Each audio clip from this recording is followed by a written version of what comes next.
స్వాగతం స్ఫూర్తి Indian news. Hero Hindupuram శాసనసభ్యులు నందమూరి బాలకృష్ణ ప్రాతినిధ్యం వహిస్తున్న నియోజకవర్గంలో సంచలనం రేపిన కాల్పుల ఘటనపై పోలీసులు అధికారికంగా స్పందించారు. నిన్న హిందూపురంలో చోటు చేసుకున్న కాల్పుల వ్యవహారంపై జిల్లా ఎస్పీ సతీష్ స్పష్టత ఇచ్చారు. ఈ ఘటనలో పోలీసులది పూర్తిగా ఆత్మరక్షణ చర్యనానే ఎస్పీ స్పష్టం చేశారు.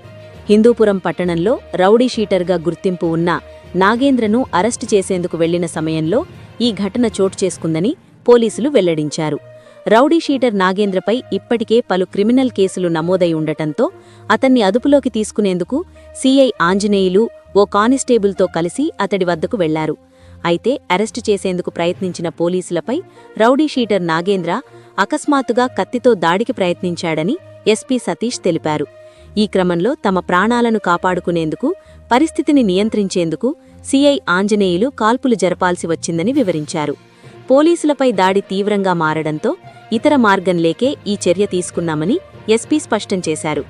కాల్పుల్లో రౌడీ షీటర్ నాగేంద్రకు గాయాలయ్యాయని, అతడిని వెంటనే ఆసుపత్రికి తరలించి చికిత్స అందిస్తున్నట్లు తెలిపారు. ఇదే సమయంలో మరో కీలక అంశాన్ని కూడా పోలీసులు వెల్లడించారు.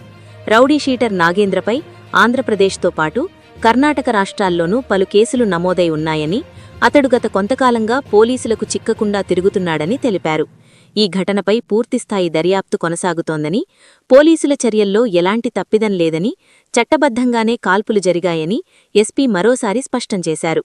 హిందూపురంలో జరిగిన ఈ కాల్పుల ఘటన రాజకీయంగా, సామాజికంగా చర్చనీయాంశంగా మారిన నేపథ్యంలో పోలీసులు ఇచ్చిన ఈ క్లారిటీతో పలు అనుమానాలకు తెరపడినట్టుగా కనిపిస్తోంది. ప్రస్తుతం పరిస్థితి పూర్తిగా పోలీసుల నియంత్రణలో ఉందని, ప్రజలు ఎలాంటి ఆందోళనకు గురికావద్దని జిల్లా పోలీస్ యంత్రాంగం సూచిస్తోంది. హిందూపురం నుంచి ఇది తాజా సమాచారం. స్టేట్యూన్ స్ఫూర్తి ఇండియా న్యూస్. ఇది సామాన్యుడి చేతిలో అస్త్రం. మన ఛానల్ను సబ్స్క్రైబ్ చేయటం మరిచిపోవద్దు.